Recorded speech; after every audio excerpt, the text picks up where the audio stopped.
খেলা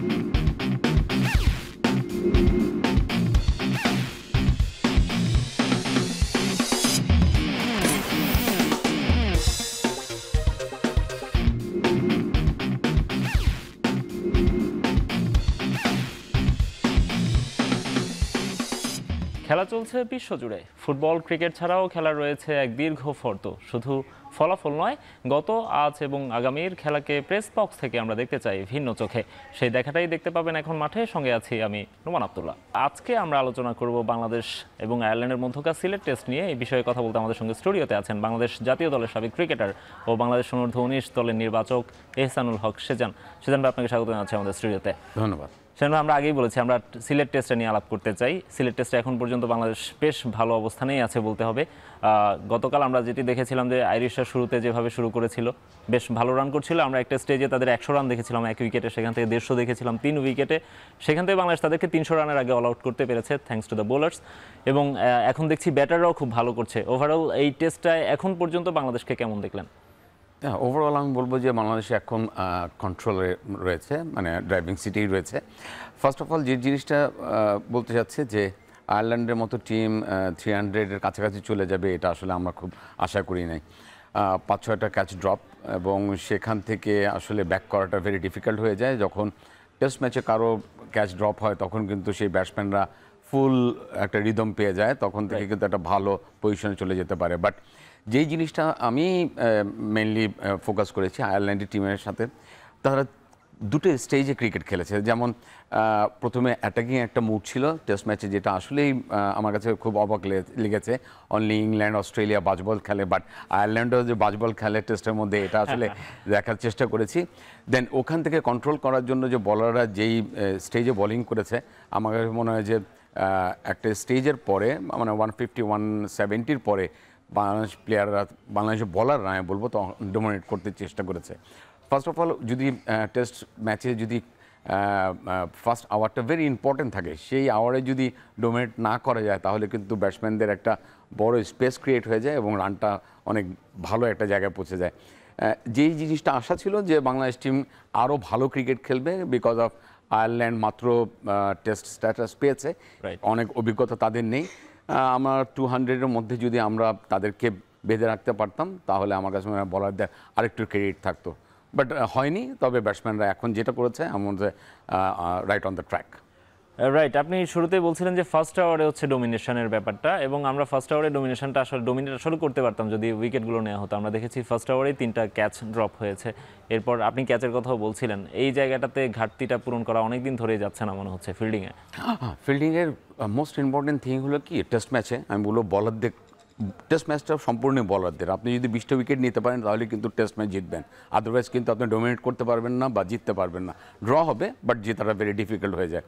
ক্যাচ এমন একটা জিনিস যে এখানে সবসময় একটা ফিল্ডারকে রেডি থাকতে হবে এবং তার এক্সপেকটেশন থাকতে হবে যে আমার কাছে বল আসছে। সো ওই জায়গাটায় কিন্তু ক্যাচ ড্রপ করা টেস্ট ম্যাচে একটা ক্যাচ ড্রপ করা বা 2টা ক্যাচ ড্রপ করা কিন্তু পুরো টেস্ট ম্যাচ অনেক সময় হেরে গেছে, আমরা কিন্তু বিগত দিনে দেখেছি। বাট এইসব জায়গাটা ভেরি ইম্পর্টেন্ট। কনসেন্ট্রেশন মেক করা, অ্যাজিলিটি থাকা, বলের উপরে ফোকাস থাকা এবং গেমে ইনভলভ থাকা, এইসব কিছু জিনিসগুলো আসলে ফিল্ডিংয়ের ইমপ্রুভমেন্ট দরকার। এবং আমরা যখন ক্যাচিংয়ের ব্যাপার বা ফিল্ডিংয়ের ব্যাপারে 99 থেকে 100% কারেকশনে চলে যেতে পারবো, 100% আমরা দিতে পারবো, এফোর্ট দিতে পারবো, তখনই কিন্তু টেস্ট ম্যাচটা অনেকটাই আমাদের কাছে চলে আসবে। দেখেন 3টা ফর্ম্যাট রয়েছে একটা টেস্ট ম্যাচে, ব্যাটিং, বোলিং অ্যান্ড ফিল্ডিং। কোনো ডিপার্টমেন্টেই কিন্তু এখানে মানে ইম্পর্টেন্স কম না। আপনি ব্যাটিং বোলিং ভালো করেছেন, বাট ফিল্ডিং করেছেন, 7-8টা ক্যাচ ফেলে দিয়েছেন, আপনি কিন্তু টেস্ট ম্যাচটা ডোমিনেট করতে পারবেন না। রাইট। সো এমনি করে আপনি ফিল্ডিং করেছেন, বোলিং করেছেন, বাট ব্যাটিংয়ে আপনি কলাপস করেছেন, সো ওইখানে আসলে অনেক ডিফিকাল্ট হয়ে যায়। সো 3টা ডিপার্টমেন্টেই যখন একই রিদমে থাকে, একই পারফরমেন্স থাকে, আপ টু দ্য মার্ক থাকে, তখনই কিন্তু টেস্ট ম্যাচে ড্রাইভিং সিটে যাওয়া যায়, otherwise very difficult to dominate করা। রাইট, আপনি বলছিলেন যে আয়ারল্যান্ড যে বাসবল খেলবে আপনি ভাবেননি, এটা হয়তো ইংল্যান্ডের প্রতিবেশী হিসেবে ওদের একটা ছোঁয়া লেগেছে, কিন্তু বাংলাদেশের ক্রিকেটাররাও আমরা দেখছি আজকে শুরু থেকে তারা যেভাবে ব্যাট করছিলেন তারাও অনেকটা ওয়ানডে স্টাইলে খেলছিলেন এবং এখন পর্যন্ত দুই ওপেনার খেলছেন এবং বেশ ভালো অবস্থানেই আছে বাংলাদেশ দল। এখানে কি উইকেটের কোনো প্রভাব দেখেন কিনা, মানে উইকেটটাই এমন যে রান করার মতো? দেখেন, আয়ারল্যান্ডের ব্যাটসম্যানদের মধ্যে এবং বাংলাদেশ ব্যাটসম্যানের মধ্যে আমি অনেক মানে কিছুটা পার্থক্য আমি দেখতে পারি। অ্যাপ্রোচে পার্থক্য দেখেন, টেস্ট ম্যাচে যে জিনিসটা যে আপনি দেখবেন যে সাদমান 50 মেরেছে 48 বলে, বাট ওদিক দিয়ে পল স্টার্লিং যে 50 মেরেছে সেটাও 50-55 বলেই 55 বলে, বাট ও কয়টা অ্যাপ্রোচে ছিল, 6 মারার অ্যাপ্রোচে কয়টা হুক খেলেছে, কয়টা পুল খেলেছে, স্টিডি ব্যাটিং করেছে কিনা, এটা আসলে একটা বড় ফোকাসের জায়গা এবং শেখার জায়গা। এবং সাদমানের যদি ইনিংসটা আপনি দেখেন, সে কতটুকু পর্যন্ত স্টিডি, কতটুকু পর্যন্ত ব্যালেন্স শট খেলেছে, কতটুকু কয়টা 4 মেরেছে, কয়টা 6-এর জন্য গিয়েছে, এটা কিন্তু নোটিসেবল।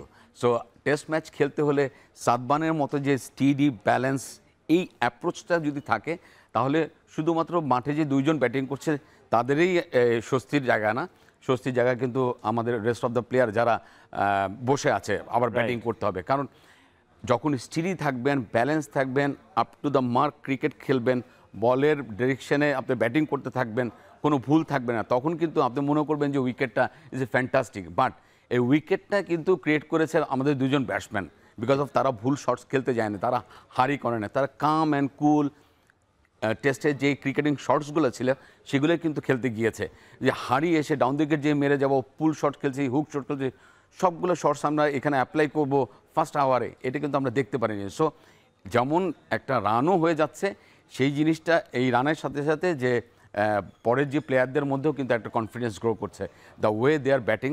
সিরিয়াসলি আমি বললাম যে অনেক দিন পরে আমি টেস্ট ব্যাটিং একটা দেখতে পেরেছি, এখানে 50 বলে 55 বা it doesn't matter, because of অনেক রং, অনেক মানে রানের জন্য তাড়াহুড়োর ব্যাপারটা সেটা তাদের মধ্যে নেই, বাট তারা রান পাচ্ছে বিকজ অফ বোলিং যেই ডিরেকশনে আসছে, বোলিং যেই জায়গায় বোলিং করছে, খারাপ বলে আপনি পানিশ না করলে আপনি ওখানে সার্ভাইভ করতে পারবেন না। টেস্ট ম্যাচে এমন না যে বকডাউন থাকবে। ওয়ার্ল্ড ক্রিকেট এখন বাসবলের কথা কেন বলছে, বিকজ অফ আগে আমরা যখন খেলতাম তখন 3 run is a magic figure test ম্যাচে। 3 করে যদি ওভারে হয় তাহলে এটা একটা সেফ সাইডে যাওয়ার জন্য। এখন এটা হয়ে গেছে 5 বলে একটা 5 রানস ইন ওভার হয়ে গেছে টেস্ট ম্যাচে। সো অতটুকু পর্যন্ত তো আসলে আমরা ইমপ্রুভ করতে পারিনি, বিকজ অফ আমাদের স্ট্রেংথ আর অনেক কিছু রয়েছে। বাট আমরা যে স্টিডি ব্যাটিং করছি, এটা এরকম যদি ব্যাটিং করতে থাকে আমরা টেস্ট ম্যাচে, তাহলে টেস্ট ম্যাচটা আমরা মোটামুটি ইমপ্রুভ করব। দুই ওপেনার কথা বলছিলেন, আমরা দুই ওপেনার এখন পর্যন্ত 100 রানের একটা পার্টনারশিপ করে ফেলেছেন, 150-র কাছাকাছি চলে গিয়েছিলেন আমরা লাস্ট যেটা দেখেছিলাম।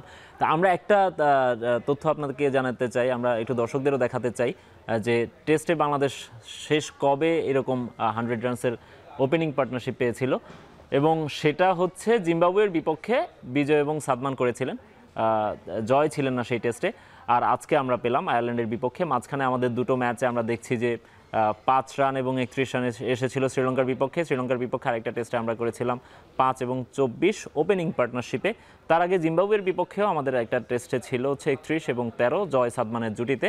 আজকে অনেক দিন পরে আমরা হচ্ছে 144 পেলাম, যেটা সবশেষ 5 টেস্টে বাংলাদেশের সর্বোচ্চ রান, এবং এটি এখন পর্যন্ত আছে মাঠে, হয়তো এতক্ষণে 150+ হয়ে গেছে।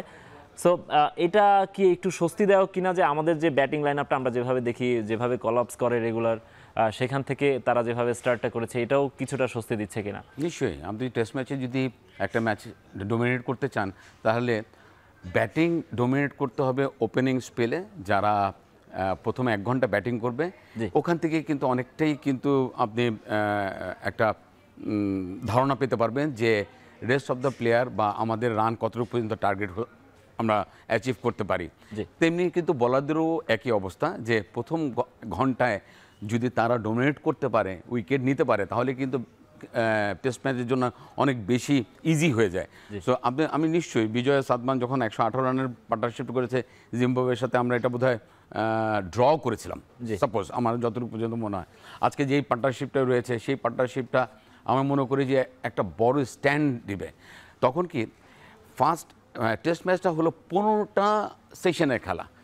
এই 15টা সেশনের মধ্যে যে 9টা সেশন ডমিনেট করবে তারাই কিন্তু অনেক এগিয়ে থাকবে।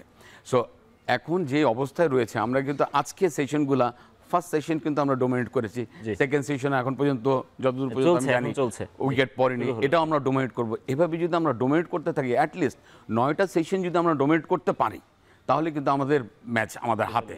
সো আমার কাছে মনে হয় যে স্টার্টটা ভেরি ইম্পর্টেন্ট টেস্ট ম্যাচের জন্য, এটা বলার হোক বা ব্যাটসম্যান হোক, এই দুইটা ক্ষেত্রেই স্টার্টটা ইম্পর্টেন্ট। রাইট, আমরা সিলেট টেস্ট নিয়ে আলাপ করছি, টেস্ট ক্রিকেট নিয়ে আমরা আরও অনেক আলাপ করব। সেদিন ভাই আমরা যেখানে শেষ করেছিলাম সেখান থেকে আবার একটু শুরু করতে চাই। টেস্টে বাংলাদেশ আজকে এখন পর্যন্ত 160 রানের কাছাকাছি পার্টনারশিপ পেয়ে গেছে। এর আগে আমরা দুইবারই এরকম দেখেছি যে বাংলাদেশের দুই ওপেনারই সেঞ্চুরি পেয়েছিলেন, পাকিস্তানের বিপক্ষে এবং জিম্বাবুয়ের বিপক্ষে ঘরের মাঠেই। আরও একটা টেস্ট বাংলাদেশ ঘরের মাঠেই খেলছে, দুই ওপেনারই সেট ব্যাটসম্যান, তারা সেঞ্চুরির পথেই এগোচ্ছেন। জয় সাদমান কম্পারেটিভলি ইমরুল তামিমের চেয়ে অনেক ইয়াং এই এখন পর্যন্ত বলা যায়। তাদের ইনিংসটাকে বা তাদেরকে কিভাবে মূল্যায়ন করেন, তাদের মানে প্রসপেক্ট কেমন দেখেন? যদি আপনি বলেন যে ইয়াং তো বটে, তবে আমি মনে করি যে ডে বাই ডে যত দিন যাচ্ছে তত আমাদের প্লেয়াররা টেকনিক্যালি খুব সাউন্ড হচ্ছে। আচ্ছা, আপনি যদি মনে করেন যে আমি ইমরুল এবং তামিম ইকবালকে ছোটোভাবে দেখবো না, বাট তার চেয়েও আমার মনে হয় অনেক স্টেডি জয় এবং সাদমান, এবং সত্যি কথা তাদেরকে প্রডিউস করা হয়েছে। যে কিছু প্লেয়ার রয়েছে আসলে ন্যাচারালি তারা টেস্ট প্লেয়ার হয় এবং ওয়ান ডে প্লেয়ার, টি-20 প্লেয়ার হয়, বাট সাদমানকে কিন্তু বাংলাদেশ ক্রিকেট বোর্ড তাকে ক্রিয়েট করা শুধুমাত্র টেস্ট ক্রিকেটার হিসেবেই খেলেছে। রাইট, সো এই জিনিসটা আমি বলবো যে হ্যাঁ, they are very young but they are very calibre, এবং টেস্টের জন্য যতগুলো এলিমেন্ট দরকার থাকে সবগুলোই তাদের দুজনের মধ্যে রয়েছে। আপনি যদি জয়ের কথা চিন্তা করেন, ন্যাশনাল জাস্ট এই যে ন্যাশনাল টি-20 টুর্নামেন্টটা হলো, এখানে তার সেঞ্চুরি রয়েছে। তারপরে যে আবার ন্যাশনাল লিগ হলো, এখানে তার সেঞ্চুরি রয়েছে। So he is in a very big form. Sadman national league খেলে এসছে, টি-20তে আর তারপর একটা সেঞ্চুরি রয়েছে। সো হ্যাঁ, যদিও ওটা সাদা বলে, বাট রান করাটা ইম্পর্টেন্ট। যে যদি আমি একটা রান করি, একটা বড় রান করি, সেটা সাদা বল, লাল বল হোক, যাই হোক, কনফিডেন্সটা থাকে। এবং তারই কিন্তু একটা ছোট্ট প্রতিচ্ছবি কিন্তু আমরা তার ব্যাটিংয়ে দেখছি। দে are very calm and cool, এবং up to the mark batting করছে, according to the ball merit ওরা কিন্তু সেটা সামনে দিচ্ছে। এবং সবচেয়ে বড় যে তারা একটা পার্টনারশিপ ক্রিয়েট করার জন্য একটা মূল যে ফান্ডামেন্টাল একটা সিচুয়েশন, সেই জিনিসটা ক্রিয়েট করছে। রাইট, এটার সঙ্গে এই যে আপনি বললেন যে শুধুমাত্র টেস্টের জন্য তাদেরকে প্রডিউস করা হয়েছে, আমরা কালকে দেখেছি, আমরা আরেকটা একটু ডিফারেন্ট একটু জনরাতে যেতে চাই। সেটা হচ্ছে কালকে আমরা দেখেছি যে এই টেস্টে হাসান মুরাদের অভিষেক হয়েছে, তিনি স্পিনার। তো সেই প্রসঙ্গটা টানতে চাই এই জন্য যে হাসান মুরাদ বাংলাদেশের 108তম টেস্ট ক্রিকেটার। আমরা গতকালকে দেখিয়েছিলাম যে বাংলাদেশ হচ্ছে বিশ্বের সবচেয়ে দ্রুততম দেশ, মানে টেস্ট খেলা শুরু করেছে 25 বছর হয়েছে, এর মধ্যে 108 জন ক্রিকেটারের অভিষেক হয়ে গেছে। খুব কম দেশই আছে, অস্ট্রেলিয়া, ইংল্যান্ড আমরা দেখেছি, অস্ট্রেলিয়া বা অন্যান্য দেশগুলো, নিউজিল্যান্ড, তারা 30 বছরের বেশি সময় নিয়েছে 100 জন ক্রিকেটারকে অভিষেক করানোর ক্ষেত্রে। বাংলাদেশ কেন এত দ্রুত হচ্ছে ক্রিকেটারদের অভিষেক করায়, এবং বাংলাদেশের ক্রিকেটাররা কেন দ্রুত আবার ইন্টারন্যাশনাল ক্রিকেট থেকে সরেও যায়? আপনি একজন সিলেক্টর হিসেবে এখন কাজ করছেন, আপনারা যখন সিলেকশন প্রসেসে থাকেন, মানে আপনারা যখন ক্রিকেটারদের সিলেক্ট করেন, যখন তাদেরকে ন্যাশনাল টিম পর্যন্ত নিয়ে আসেন, বা এজ লেভেল থেকে যখন তাদেরকে গ্রুম করেন, তাদেরকে কিভাবে গ্রুমিংটা করেন, কি বিবেচনায় তাদেরকে হচ্ছে ন্যাশনাল টিমে নিয়ে আসেন? আসলে গ্রুমিংটা আমরা করি অ্যাকর্ডিং টু দেয়ার ম্যারিট। প্রতি বছরই কিন্তু কোনো টেস্ট প্লেয়ার আসবে না, বা কোনো প্রতি বছরই ওরা রেডি হয়ে টি-20 বা ওয়ানডেতে আসবে না। তাদের যখন আমরা সিলেকশন করি, দেন তারপরে ওদের খেলার অ্যাপ্রোচ, অ্যাবিলিটি, ফিউচার প্রসপেক্ট, এগুলো দেখার চেষ্টা করি। এবং তখন এটার সাথে আমরা একটা প্রেডিক্ট করি যে Sadman Islam can be a good test player on 2025, 26, 27, এরকমভাবে কিছু প্রেডিকশন থাকে। এবং এই প্রেডিকশনের উপর বেস করে আমরা তাদেরকে রান করাই, এবং ওখান থেকে যেভাবে যেই ডিপার্টমেন্টে যারা ভালো, সেই ডিপার্টমেন্ট আসলে সেগ্রিগেট করা হয়। এটা আমি বলবো যে অ্যাডভান্স টেকনোলজি যখন বাংলাদেশে এসছে, আসার পরে কিন্তু আমরা ওভাবে চিন্তা করতে পেরেছি। দেখেন, আগে আমরা টেস্ট খেলতাম, আমাদের ফিজিও, ট্রেনার, এগুলো আমরা কিছুই জানতাম না, কথার কথা। আমরা কতটুকু পর্যন্ত ফিট বা না ফিট, এটা কিন্তু আমরা কিছুই জানতাম না। বাট এখন টেস্ট প্লেয়ারদের হিউজ টেস্ট, ইভেন তাদের চোখের টেস্ট হয়, তাদের কানের টেস্ট হয়, তাদের ফিটনেস টেস্ট হয়, তাদের সাইকোলজিক্যাল টেস্ট হয়, তাদের যে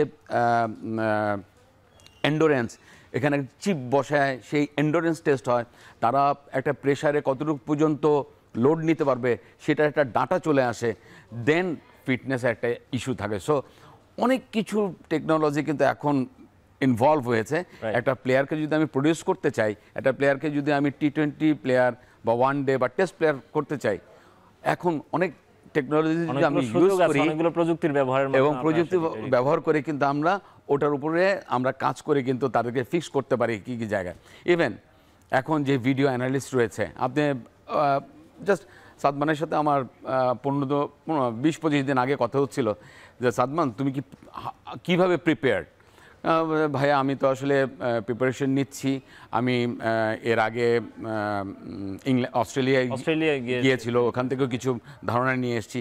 আমি বললাম যে তোমার যে সামনে 7 ম্যাচ বা 8টা টেস্ট খেলবা এই বছর না সামনের এই বছর, এই 8টা টেস্টের মধ্যে তুমি কীভাবে প্রিপারেশন নিয়েছো, কতটুকু পর্যন্ত তুমি বলারদের অ্যাসিস্ট করতে পেরেছো, তোমার ভিডিও অ্যানালিস্ট কি ওইসব ভিডিওগুলোকে তোমাকে সামনে এনে দিয়েছে, ওরা কোন জায়গায় বল বেশি ভালো বোলিং করে, কোন জায়গায় খারাপ বোলিং করে, এইসব জিনিস কি তোমার কাছে এসছে?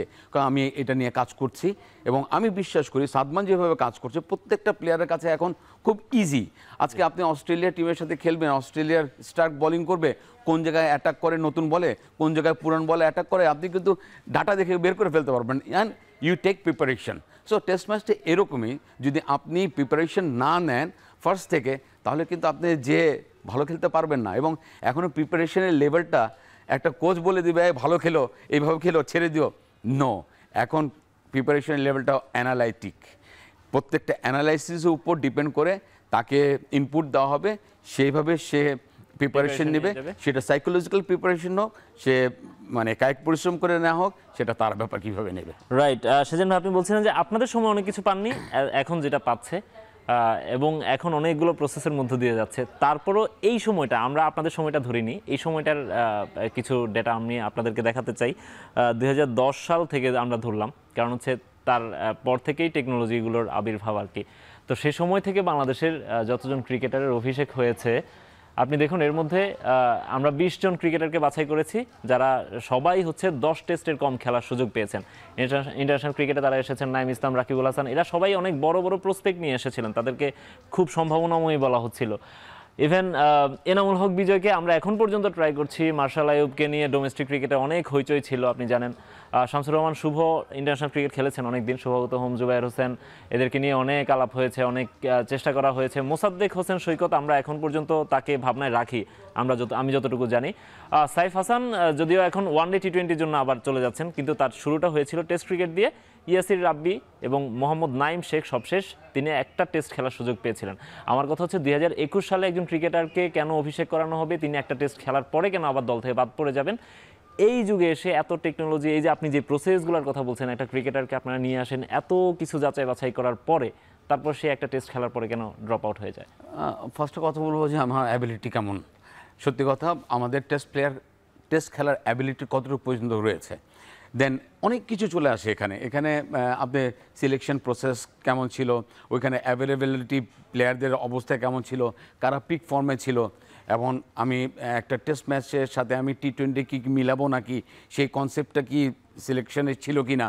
সো অনেকগুলা পয়েন্ট কিন্তু এখানে যুক্ত হবে। এখানে হ্যাঁ, 1, 2, 3টা ম্যাচ খেলে বিদায় হতে পারতো, সেটা আমাদের সময়।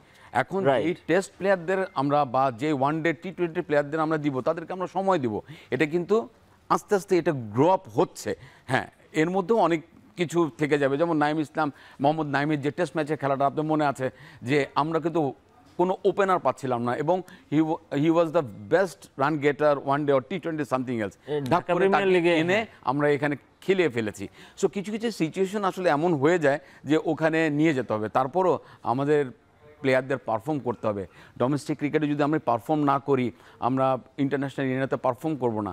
আজকে আপনার যদি মনে হয় যে ডোমেস্টিক ক্রিকেটে 100 রান ইজ দ্য বেঞ্চমার্ক এবং 100 রানের পরে এসে টেস্ট ম্যাচে এসে ভালো করবে, এই কনসেপ্ট থেকে আমাদের আসলে অনেক দূরে সরে যেতে হবে। এখন আমরা কি আশা করি, এখন টপ 5টা প্লেয়ার বা টপ 10টা প্লেয়ার 200 একটা করবে, 3টা 100 করবে, তাদের ন্যাশনাল লিগে রান হবে 1000, 1200, 1400, 800, 900, 1000 তো আমরাই করতাম।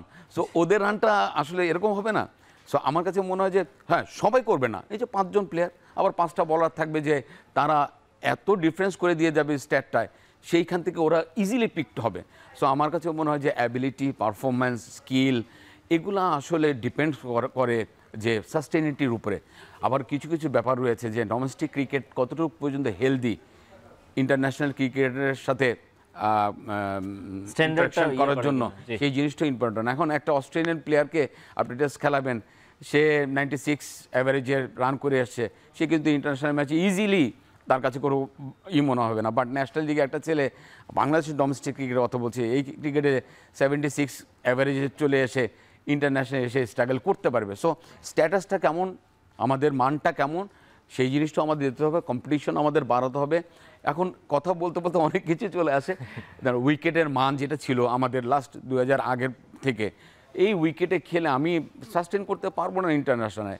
উইকেটের উপর অনেক জোর দেওয়া হচ্ছে, ভালো উইকেটে খেলতে হবে এবং ভালো উইকেটে খেললেই ন্যাচারালিটিটা বের হবে এবং অ্যাবিলিটিটা কেমন ইন্টারন্যাশনালে সেই জিনিসটা আমি অ্যাজুম করতে পারবো। তো আমার কাছে মনে হয় অনেক কিছুই ব্যাপার রয়েছে যেগুলা আমি তো মনে করি এখন 2025 সালে এখন বুলভাই এসছে, এখনও বুলভাই তো বলে 20% মাত্র ডেভেলপ বাংলাদেশের হয়েছে সব এরিনাতে, এখনও 80% বাকি রয়েছে। সো আমরা এই 20% ডেভেলপ করে কিন্তু অনেক কিছু চাই, বাট আরো অনেক দূর যাওয়ার আছে। সেজান ভাই, আপনার কাছে আমরা আবারও ফিরব। দর্শক, আমরা টেস্ট ক্রিকেট নিয়ে আলাপ করছি। আমাদের সঙ্গে আছেন জাতীয় দলের সাবেক ক্রিকেটার এবং অনূর্ধ্ব 19 দলের নির্বাচক এহসানুল হক সেজান। সেজান ভাই, আপনাকে আরও একবার স্বাগত জানাচ্ছি। আমরা যেটি নিয়ে কথা বলছিলেন, আপনি ডোমেস্টিক ক্রিকেট নিয়ে কথা বলছিলেন, ডোমেস্টিক ক্রিকেটের স্ট্যান্ডার্ড নিয়ে কথা বলছিলেন। তার আগে আমি আরেকটা ডেটা আছে সেটাও একটু দেখাতে চাই যে আমাদের ডোমেস্টিক ক্রিকেট আর ইন্টারন্যাশনাল ক্রিকেটের পার্থক্যটা এত বেশি, অথবা আমাদের সিলেকশন প্রসেসটা এমন কিনা আমি জানি না, কিন্তু আমাদের দেশের যে টেস্ট ক্রিকেটাররা থাকেন এসছেন এখন পর্যন্ত, তাদের ক্যারিয়ারের যে গড় আয়ুটা সেখানে আমরা দেখতে পাচ্ছি 10 টেস্টের কম ক্রিকেট খেলেছেন 53 জন, 5 টেস্টের কম টিকতে পেরেছেন 28 জন এবং 1 টেস্টের ক্যারিয়ার হয়েছে 9 জনের। এবং যদি আমরা এখন পর্যন্ত যে টোটাল ক্রিকেটার এসেছেন 108 জন, কালকে হাসান মুরাদ সহ, সেটি হিসেব করি, তাহলে বাংলাদেশের 83% আমরা যেটি দেখছি যে 83% ক্রিকেটারই হচ্ছে 10 টেস্টও খেলতে পারেননি, তার আগেই ঝরে পড়েছেন। এখানেই আমার প্রশ্নটা যে মাত্র 17% টিকতে পেরেছেন। আমাদের মানে ডোমেস্টিক ক্রিকেটের স্ট্যান্ডার্ড এত খারাপ, নাকি হচ্ছে সিলেকশন প্রসেসটাতে কোনো ঝামেলা আছে যে কারণে হচ্ছে মাত্র 17 জন ক্রিকেটার 10টার বেশি টেস্ট খেলতে পেরেছেন? বাংলাদেশ 154টা টেস্ট খেলে ফেলেছে এর মধ্যে। আচ্ছা, ফার্স্টে আমি ধরি যে আমি প্লেয়ার এবং আমার আমি victim, because I don't have any ability, যে আমি টেস্ট ম্যাচ খেলার মতো ওইরকম অ্যাবিলিটি নেই। আপনি একটা টেস্ট খেলেছিলেন? আমি একটা টেস্ট খেলাম, আমি 8.3 মধ্যে রয়েছে আর কি। আচ্ছা, আমারটা আগে বলি, তারপরে আমি এটা নিয়ে আলোচনা করতাম। আমি যখন টেস্ট খেলি তখন 2002-এর টেস্ট খেলি, তখন সিলেক্টর ছিলেন আমাদের রফিকুল ভাই বা সামথিং কেউ। আচ্ছা, আমি কিভাবে টেস্ট ম্যাচ খেলি এটা বলি। আমি 2002-এ মডার্নে যখন খেলি তখন ওয়ানডেতে আমি হাইয়েস্ট রান গেটার। তখন টেস্ট ম্যাচ খেলতে 2টা টেস্ট ম্যাচ এবং 3টা ওয়ানডে খেলার জন্য আমি শ্রীলঙ্কা যাই, এবং শ্রীলঙ্কা যাওয়ার পরে তখন একটা প্র্যাকটিস ম্যাচ হয়, লঙ্গার ভার্সন 3 দিনের ম্যাচ, সেটার মধ্যে আমি 100 মারি এবং তখন আমাকে টেস্ট খেলিয়ে দেয়। আমি কিন্তু 50 ওভার্সের ম্যাচে হাইয়েস্ট রান গেটার, 804 রান করে আমি ওইখানে ম্যাচে টেস্ট খেলি। দেন 2003-এ আমি ওয়ার্ল্ড কাপ খেলি কীভাবে, এটাও শুনেন, যে আমি লঙ্গার ভার্সনে আমাদের যে ন্যাশনাল লিগ হয়েছে সেখানে আমি হাইয়েস্ট রান গেটার হই। মানে ফার্স্ট ক্লাস খেলে আপনি হচ্ছে ওয়ানডে ওয়ার্ল্ড কাপ খেলতে গেছেন? রাইট। এখন ফার্স্ট ক্লাসে যখন খেলে আমি ওয়ানডে ওয়ার্ল্ড কাপ খেলতে গেছি, আবার ঢাকা ম্যাচ খেলে আমি টেস্ট খেলেছি। That was the selection process that time.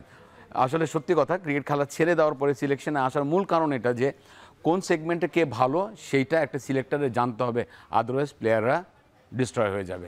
আমার এক্সপিরিয়েন্স থেকে বলছি। এখন যেটা আসছে সেটা হলো যে ইয়েস, আমরা কেন এত সাফল হচ্ছে, এত সাফল কেন হচ্ছে, প্লেয়াররা এত কেন ঝরে পড়ছে? ফার্স্ট অফ অল হলো আমরা নিজের কাছে নিয়ে যাচ্ছে যে আমাদের ওই অ্যাবিলিটি নাই টেস্ট ম্যাচ খেলার জন্য, ওইভাবে আমরা প্রিপেয়ার্ড ছিলাম না।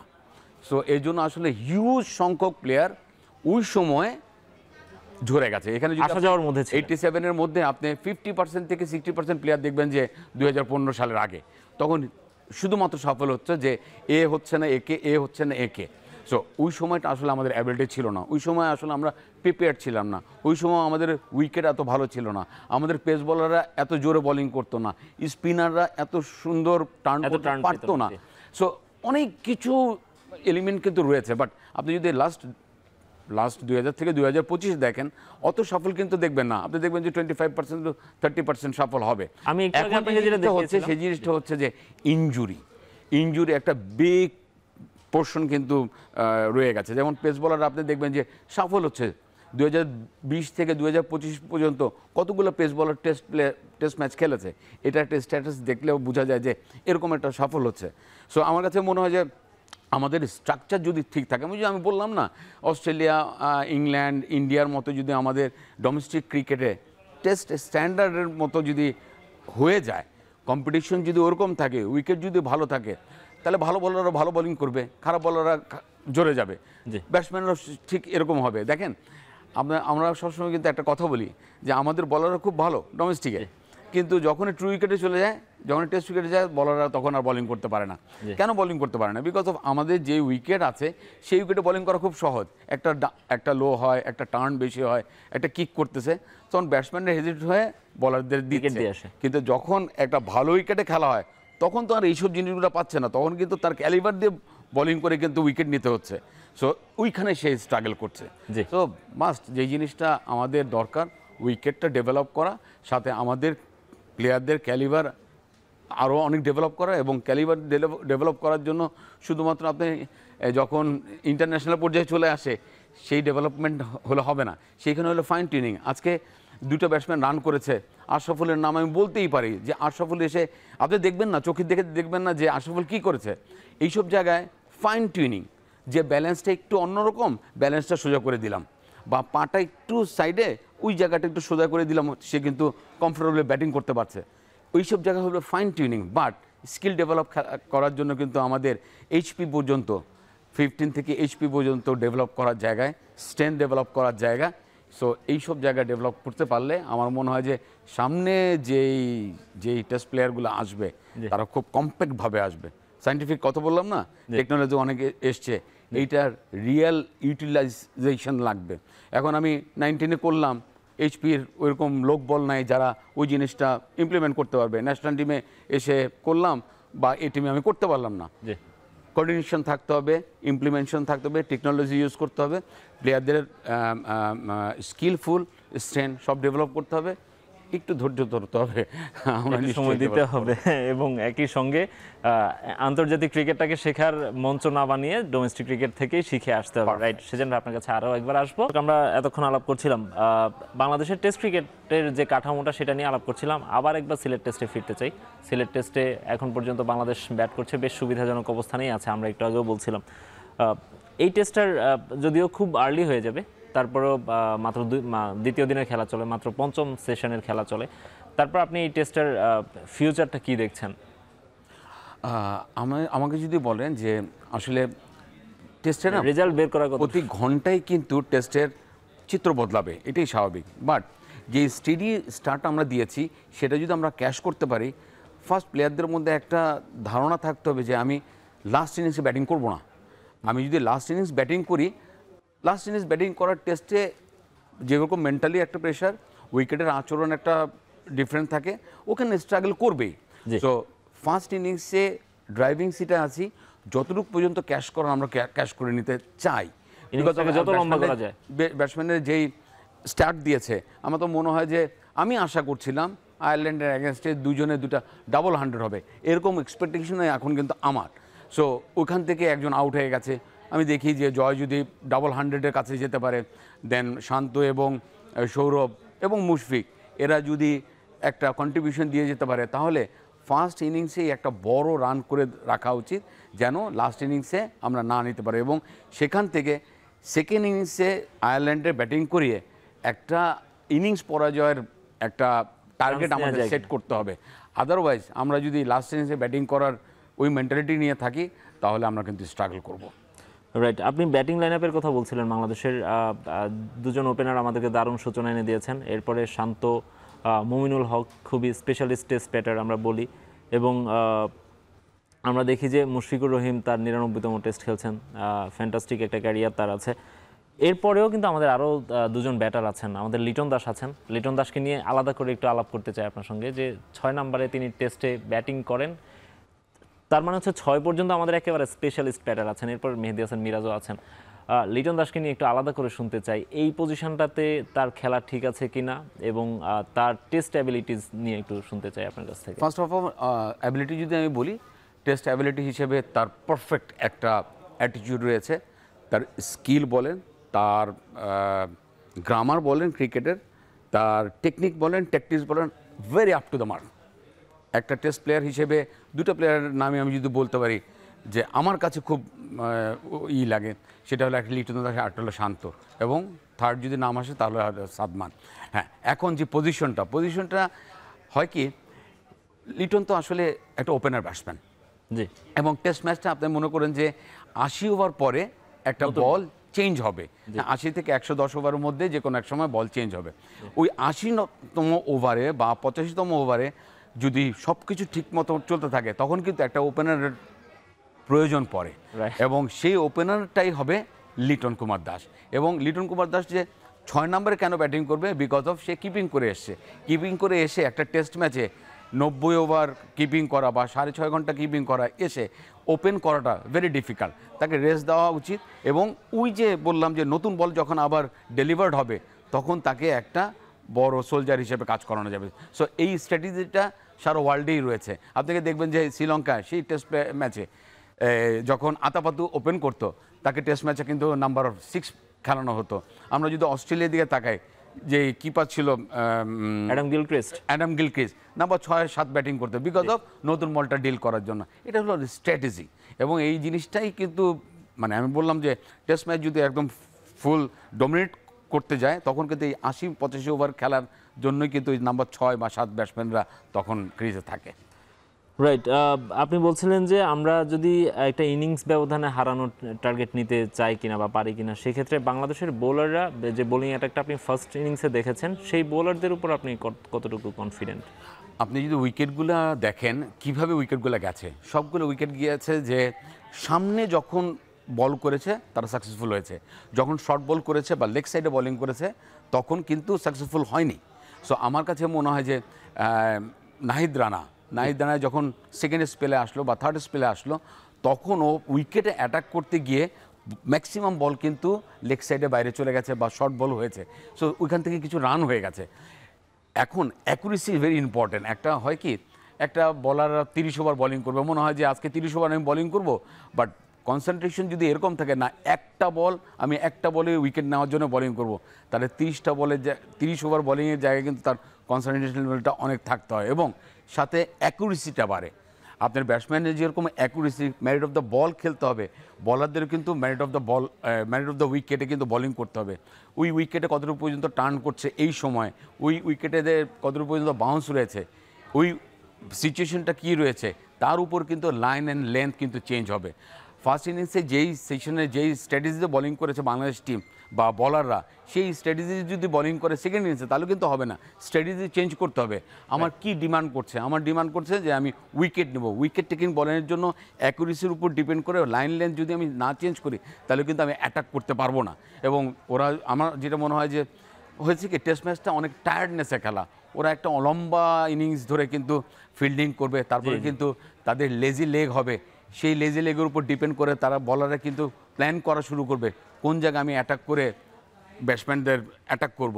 এবং সত্যি কথা, আমি বিশ্বাস করি যে প্রত্যেকটা বলার ভিডিও অ্যানালিস্ট এমনভাবে তাদেরকে দিয়েছে, কার কোন জায়গায় ফল্ট আছে নিশ্চয়ই জানে, সেকেন্ড ইনিংসে কোন জায়গায় তারা খারাপ, কোন জায়গায় সেগুলো সব নিশ্চয়ই জানে। সো সেই জায়গায় অ্যাটাক করাটাই আমার কাছে মনে হয় গেম প্ল্যানের একটা বড় অংশ হবে। রাইট, আমরাও আশা করব বাংলাদেশ, আপনি যেই কৌশলগুলোর কথা বলছেন, ন্যাশনাল টিমের ক্রিকেটাররা তো অবশ্যই সেটি জানে, কোচিং স্টাফ যারা আছেন তারাও অবশ্যই সেটি জানেন, তারা সেভাবেই ডেলিভার করবেন। আমরা আশা করব বাংলাদেশ এই টেস্টটা ভালোভাবেই জিতবে। আমাদের অন অ্যান্ড অফ, আমাদের মাঠের বাইরে যে দুঃসময়টা কাটাচ্ছে ক্রিকেট দল, সেখান থেকে নিশ্চয়ই তারা বের হয়ে আসতে পারবে। সেজন্য আপনাকে অসংখ্য ধন্যবাদ জানাচ্ছি আমাদের সঙ্গে সময় দেওয়ার জন্য। ধন্যবাদ। শেষ করছি এখন মাঠের আজকের আয়োজন। এখন টেলিভিশন ওয়েবসাইটে দেখতে ভিজিট করুন www.ekhon.tv। এছাড়া ফেসবুকে দেখুন facebook.com/tv.ekhon। ইউটিউবে এখন টেলিভিশন দেখতে ভিজিট করুন youtube.com/c/ekhon tv।